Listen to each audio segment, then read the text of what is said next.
Hey, it's your girl Dede. I normally talk about being a wife, mom, and a founder, but today I want to give you a 4-week post-op update of my recent hysterectomy. If you want to hear all the things that have happened to me in this last 4 weeks, stay tuned. She's a wife, she's a mom, she's a founder. Girl, Dede's in charge of what defines her. Starting a company, even with the family, can be someone. Hey guys, welcome back to my update of my recent transabdominal hysterectomy. This is week 4 for me, and today is a great day. I wanted to give you an update on how things are going, especially for those who are having an abdominal hysterectomy. Just to give you a backstory, I had previous 3 C-sections and a tumor that was about 4 pounds that came out of me 4 weeks ago. And in that journey, just trying to work with my healthcare team just to make sure that I'm doing all the things possible to have a successful recovery is where I'm at today. Just to share how my last week appointment went. The last time I gave you guys a video, I was telling you about what to look out for if you had an abdominal hysterectomy, and the thing that was most concerning that I wanted to make sure that you were aware of was check your incision site to make sure that everything is healing properly.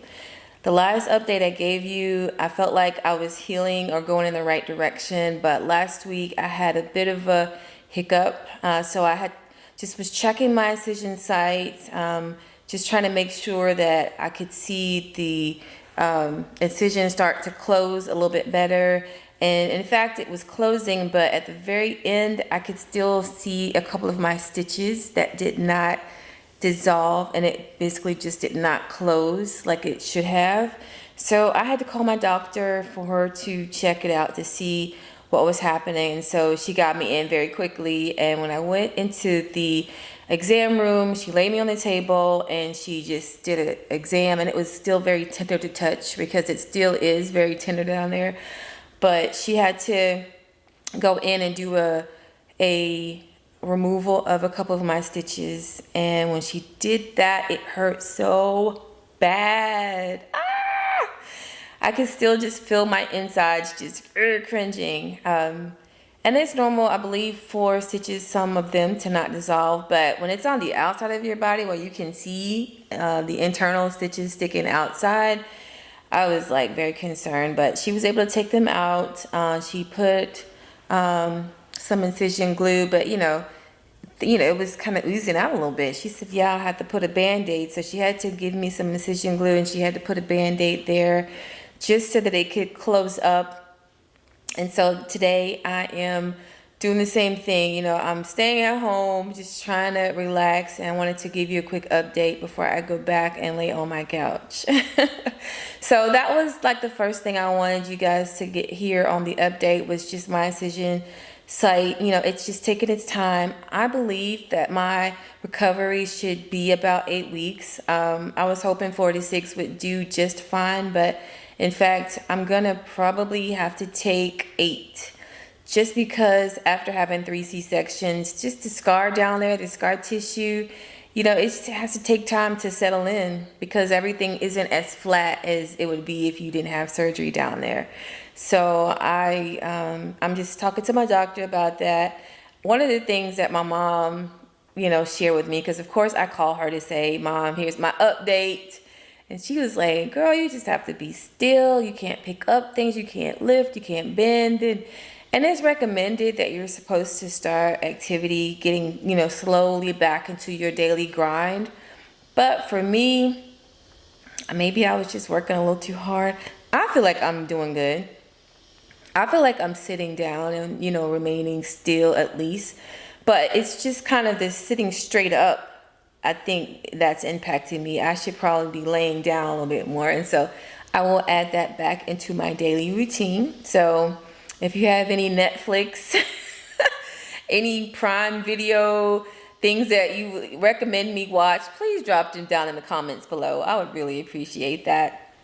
Okay, so for my mental health, I feel well. The last time I gave you an update, I felt kind of emotional a little bit, like watching certain movies and things like that. But I just feel amazing. You know, I don't know if it's because it's spring and the weather is amazing, but my mental health is perfect. Like, I think it's the rest and recovery that's serving me well right now. I'm taking every second of that recovery and just really, again, just be. So I'm definitely feeling non-stressed.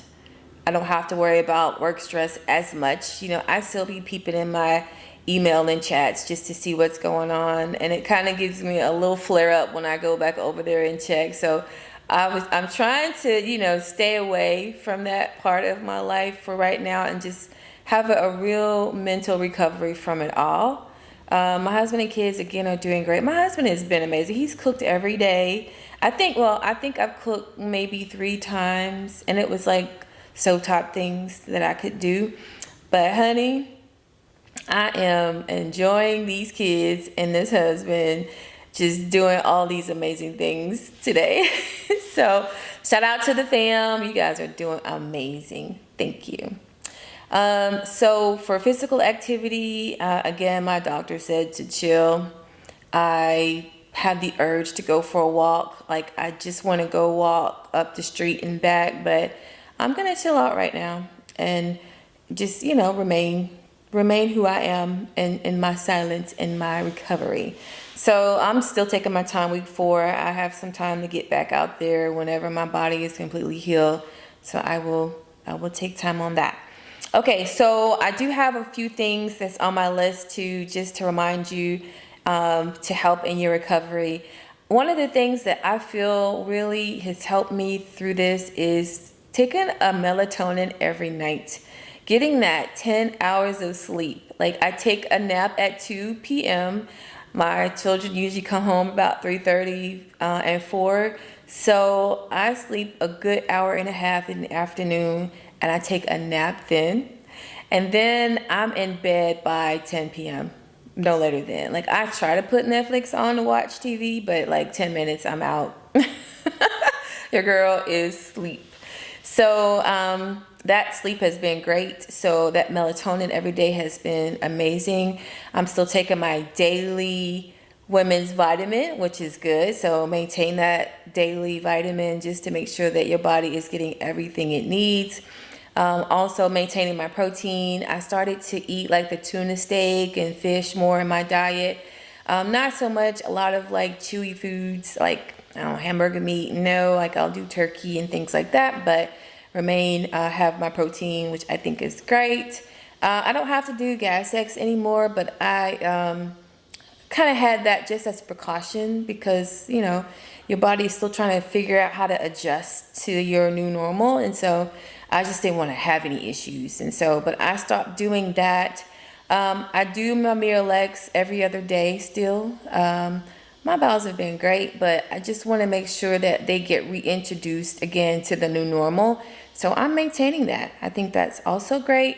Not doing my ice pack anymore. I think maybe last week I still needed it for a little bit. And even after she had to restitch me yesterday, I was okay.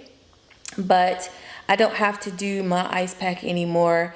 I still have to take ibuprofen every now and then because, again, I'm still tender and everyone has, you know, a different recovery speed. But for my body, I'm doing it every now and then, but I do still feel it. And then I'm journaling. My gratitude has been on 10. Like, I'm always sending my thank you notes to those who have been, you know, so amazing during my recovery. You know, my mom coming into town, my friends, my coworkers sending me flowers and gifts and all of these things. That's just truly showered my day. So I think that would be a tip, just to send thank you to your friends and family who are definitely helping you and supporting you during this time would be something to help your spirit as well, especially if you're feeling down. So those are the tips that I have for week 4 post-op. I'm getting really excited about getting out a little bit more. Say week 6, I'm going to check back in a couple of weeks to let you know how I'm doing at that point. But until then, you guys, I hope you're having an amazing, amazing day, amazing recovery. And again, good luck on your hysterectomy journey. I'm always here for it. So drop a comment below. Let me know how you're doing. How's your recovery so far? What are the things that you still have questions about, especially if you're having an abdominal hysterectomy? So yes, guys, please leave a comment, like, and subscribe. Gurldede out. Bye. So let's talk about it with Gurldede. Let's talk about it with Gurldede. Yeah.